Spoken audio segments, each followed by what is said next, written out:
안녕하세요. 신화경제연구소TV의 냉정한 부동산입니다. 오늘 이 시간에는 냉정한 평론 시간으로서 부동산 대세 하락이 되려면 이런 징조가 나타나야 한다 라는 주제를 가지고 여러분께 말씀드려보고자 합니다. 자, 구독과 좋아요 한 번씩 꼭 부탁드리고요. 제가 이제 우연히 뭐 언론 기사를 제가 봤는데 어떤 분이 이분도 부동산 전문가시죠.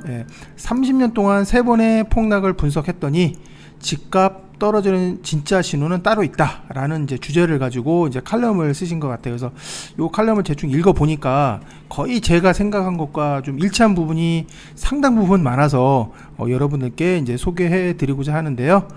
보통 대표적으로 우리나라가 1990년대 80년대 이후로 부동산 역사를 쭉 살펴보니까 대표적으로 부동산이 대세 하락인 시기가 크게 3가지로 있었다고 합니다. 당연히 여러분들도 아시겠죠?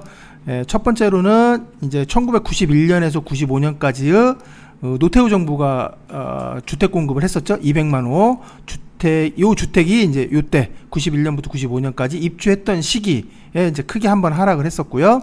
그 다음에 1998년 IMF 구제금융 시기 여러분들 다 아실 거예요. 요때 또 큰 폭으로 좀 하락을 했었고요.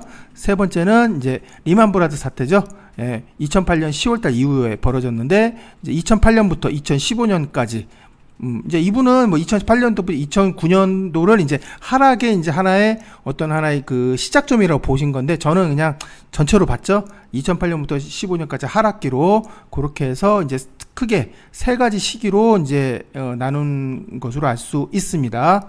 보시면 뭐 91년부터 95년까지는 90년에 들어서 전년 대비 22% 상승했다가 92년도에 들어서는 전년 대비 5%에서 계속 좀 하락을 했었어요.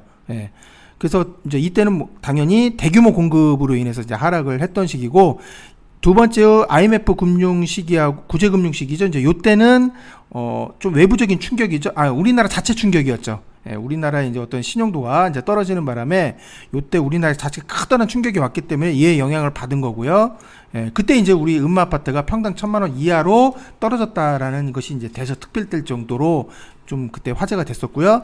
마지막으로 2008년 리만 브라더 사태가 일어나고 2009년 10년까지 좀 어려운 시기를 보냈는데 2009년에는 당연히 조금 반등을 했어요. 반등을 했는데 그때 급작스럽게 우리나라 서울에 아파트가 한 10에서 한 15% 정도 사이가 평균적으로 보면 그때 많이 하락을 했죠. 물론 2009년 12월 달에 거의 다 회복을 했고요. 그런데 진짜 가격이 하락한 때는 언제냐면 2012년부터 해서 2015년까지 여러분들 기억하실 거예요. 보금자리 주택 영향으로 해서 거의 반값 아파트가 실행됐잖아요. 제가 뭐 많은 동영상에서 제가 말씀을 드렸지만 그때 본격적으로 하락을 했다.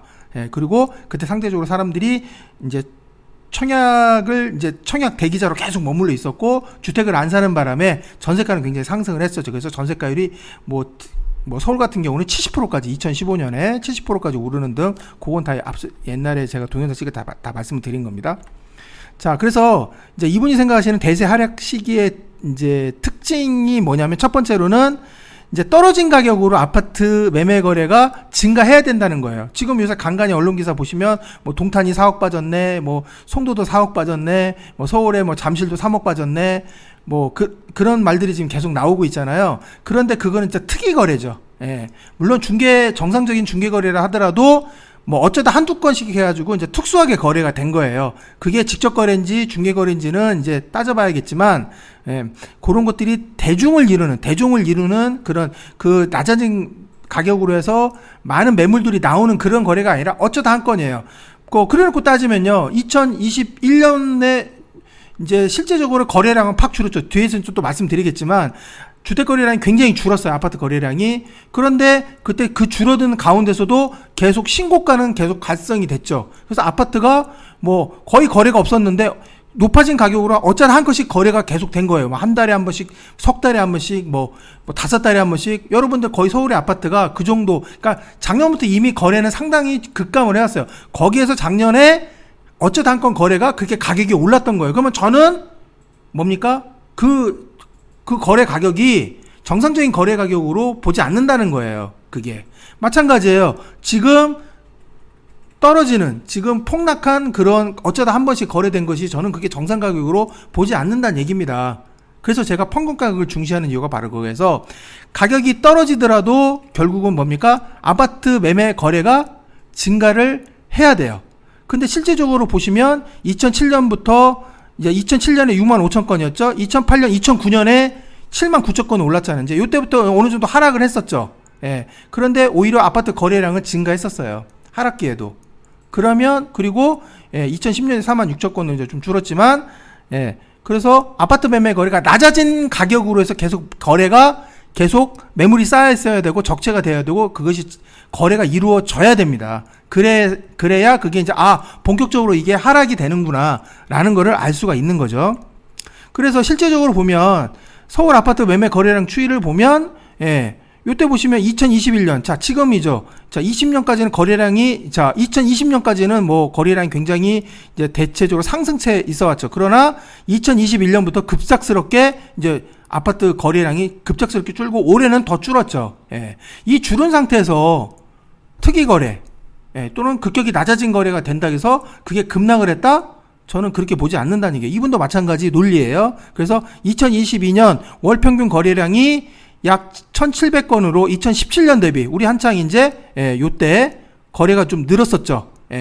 파리 대책 나오고 단 이후로부터 이제 그때부터 아파트가 본격적으로 상승을 했기 때문에 그때 월 평균 9,000건 대비해서는 82% 정도가 거래량이 급락이 아니라 급감이죠. 급감했다라는 얘기죠. 그래서 이분 같은 경우도 그렇고 저도 그렇고 이게 정상적인 하락으로 보지 않는다는 거예요.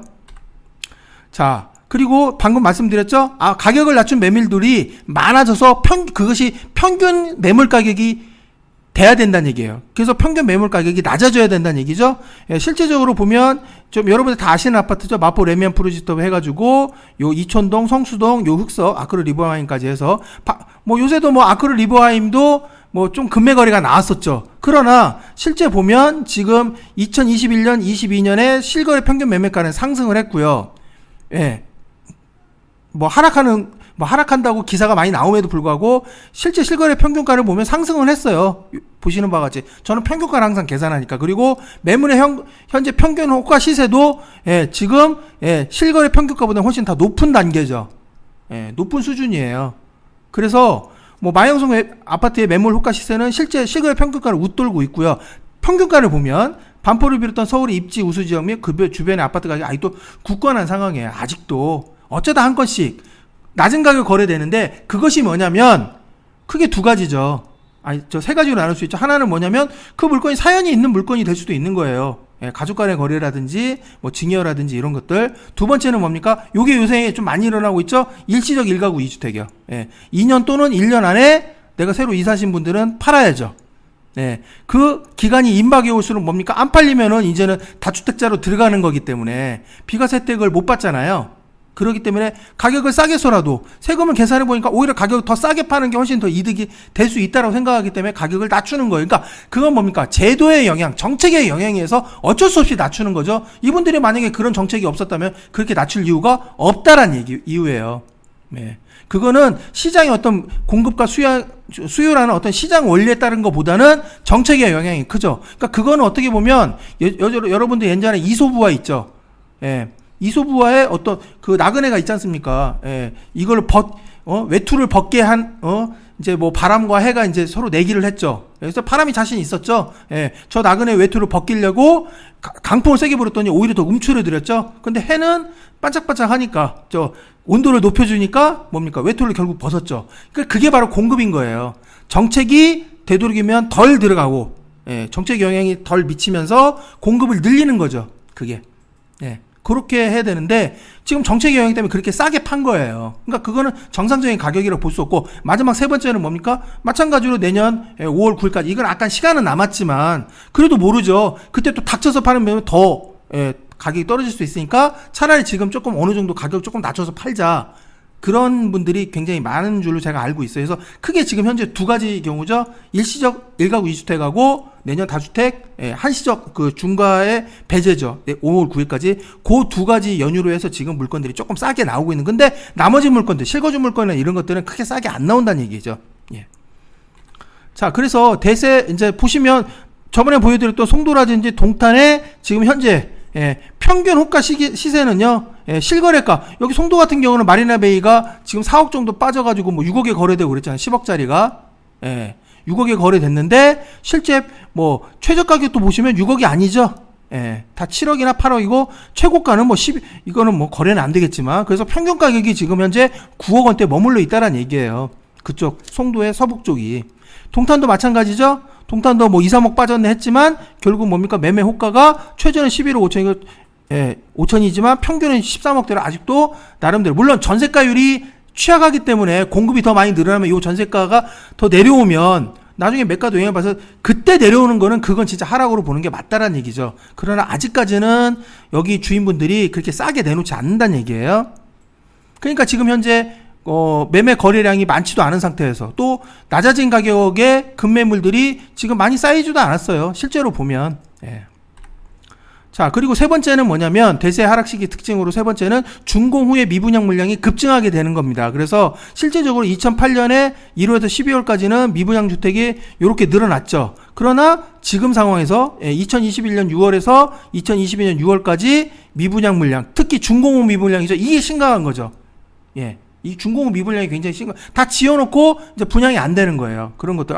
주로 이제 부동산 침체기 때, 부동산 하락기 때 이런 현상들이 많이 일어나게 되죠. 신규 주택도 거의 안 사게 됩니다. 거의 주택을 그 매수 심리가 더 완전히 바닥에 떨어져 있기 때문에. 그래서 그러나 지금은 뭐 이런 준공 후 미분양 물량이 급증하게 되기 때문에 아직까지는 대세 하락은 아니다라는 거죠. 자, 그리고 이제 저는 좀 이 네 번째 포인트에 저는 조금 주목을 많이 하죠. 토지 가격이요, 주택 가격과 같이 동반 하락을 해야 돼요. 이게 무슨 말이냐면, 주로, 서울에 있는 아파트가 뭘로 짓죠? 서울에는 신규 택지가 없어요. 뭐, 논밭, 그러니까 도시개발 사업을 할 수 있는 그런 나대지 상황 있죠. 나대지를 만들어 놓고 그 위에 주택을 짓는 게 아니죠. 대부분의 아파트는 뭡니까? 다 재개발이나 재건축이죠. 아니면 그렇게 해서 아파트를 짓고요. 만약에 아파트가 아니라 일반 주택이죠. 뭐 다세대를 짓는다가 신축 다세대를 짓는다가 그러면 결국 뭐를 사야 되죠? 살 수 있는 게 일반적인 그 건물이 없는 나대지 땅은 거의 서울에 없어요. 그럼 뭡니까? 일반적으로 단독이나 다가구 주택을 매입을 해서 그거를 철거하고 그 위에다가 다세대 주택이나 또 오피스텔을 짓죠. 보통 그런 방식으로 개발 사업을 많이 합니다. 디벨로퍼들이. 그러면 그 땅값들이 현재 지금 어떻게 되죠? 서울은요, 어지간하는 데가 지금 다 평당 3천이 넘어요. 아주 서울의 뭐 동쪽, 서쪽, 북쪽, 서쪽의 변두리 지역만 아닌 이상은요, 거의 평당 3천원이 넘는다고 보시면 돼요. 신림동 같은 경우도 지금 일반적인 다가구 지금 그 평당 땅값은요, 그 대지 면적 대비했을 때 현재 매매가에서 평당으로 계산하면 거의 3천이 넘어요. 3,500 뭐 이상 가는 데도 굉장히 많고요. 자양동 같은 데도 지금 평당 한 4천이 다 넘어요. 어떤 데는 5천까지 가는 데도 있고, 강남은 이미 뭐 5천, 6천 이미 넘었고요. 한남동 같은 경우는 지금 평당 9천이 넘죠. 애지가는 지역에. 그러니까, 그런데 지금 여러분들 이 도표를 보시면 2009년부터 2022년까지 토지 가격, 서울의 토지 가격의 등락 변화율이에요. 등락률이에요. 가격이, 그래서 여기 가격이 뭐 0.38% 됐다 해서 이게 내려온 게 아니에요. 요 꺾인 선이 내려온 게 아니라요. 변동률이 내려왔다는 얘기예요. 그럼 뭐냐면 이게 마이너스가 되지 않는 이상은 꾸준히 토지 가격은 올랐다는 얘기예요. 그래서 부동산 침체기 때 있죠? 2010년부터 2014년, 그러니까 요때를 지나서 우리가 본격 침체기라는 2013년부터 15년까지도요. 이때는 오히려 2010년부터 12년보다 토지 가격이 상승률이 더 높았죠. 지금은 그리고 뒤에 문재인 정부 이후를 보시면 17년부터는 뭐 가파르게 상승을 했죠. 요때 오른 땅값들이 지금 다 그렇게 한다는 얘기예요. 그러면 주택도 결국, 아파트도 결국 뭐냐면 토지 위에다 짓는 거잖아요. 토지 위에 모든 게 토지가 기본적인 원가가 되는 거예요. 그거 우리가 이제 재조달 원가라고 하거든요. 그것이 아직도 짱짱하게 토지 가격이 받쳐주기 때문에요. 주택 가격이 빠지는 게 쉽지가 않다는 얘기예요. 지금은 어떤 금리 인상이라든지 그런 일정 부분 외부 변수에 의해서 일정 부분 그게 하락을 하는 거지. 그게 전반적으로 토지 가격도 어느 정도는 좀 어느 정도 상승폭이 둔화되거나 아니면 마이너스가 돼야 되는데 우리나라 서울의 토지 가격은 이제까지 한 번도 마이너스로 내려간 적이 없어요. 만약에 토지 가격이 계속 하락하고 있다면 이게 전부 다 이게 전년 대비 다 이 변동률이기 때문에 마이너스가 돼야죠. 여기에 마이너스가 찍혀야 돼요. 근데 그런 게 없잖아요. 예.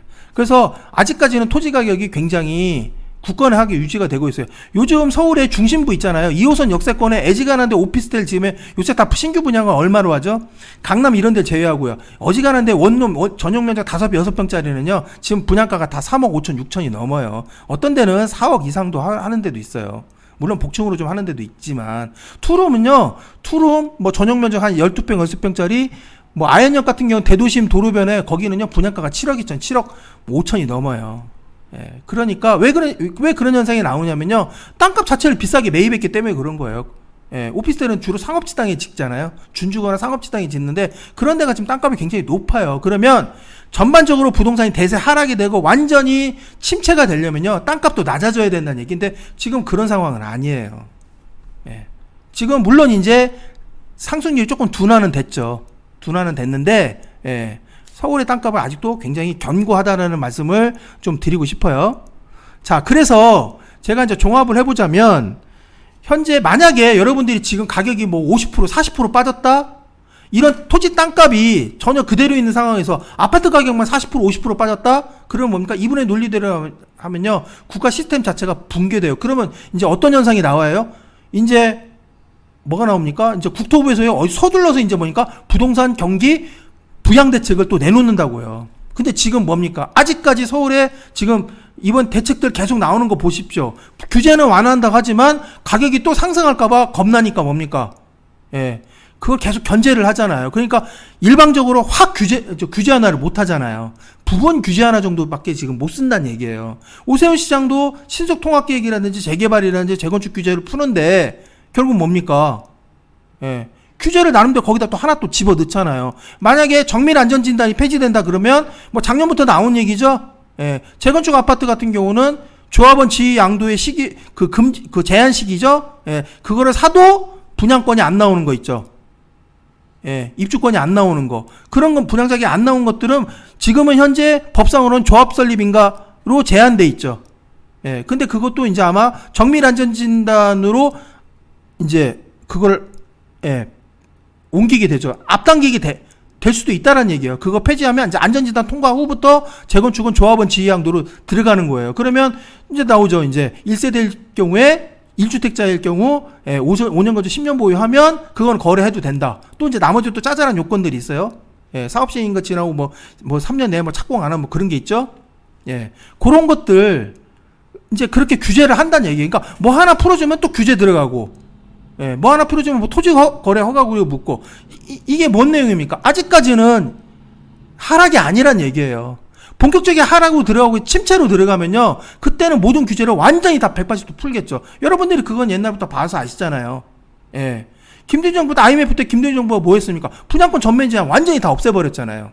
이명박 정부 때 그때 미분양 주택 아까 그거예요. 준공업 미분양 주택을 갖다 털어내기 위해서 결국 뭡니까? 그거를 사면 그건 수도권도 다 해줬죠. 서울도 해줬어요. 그게 마곡지구에 있는 아파트들이에요. 그거 사면 앞으로 5년 내에 팔면 한시적으로 양도세 배제해주겠다. 예, 비과세 해주겠다. 그거 아닙니까? 예, 지금 만약에 부동산이 지금 하락기고 완전히 지금 뭐 박살나는 그런 거다 그러면요, 지금 다주택자 뭘 살려면 뭡니까? 취득세 중과하잖아요. 8에서 12%. 예, 그것도 없애야 된다는데 그거 못 없애잖아요, 지금.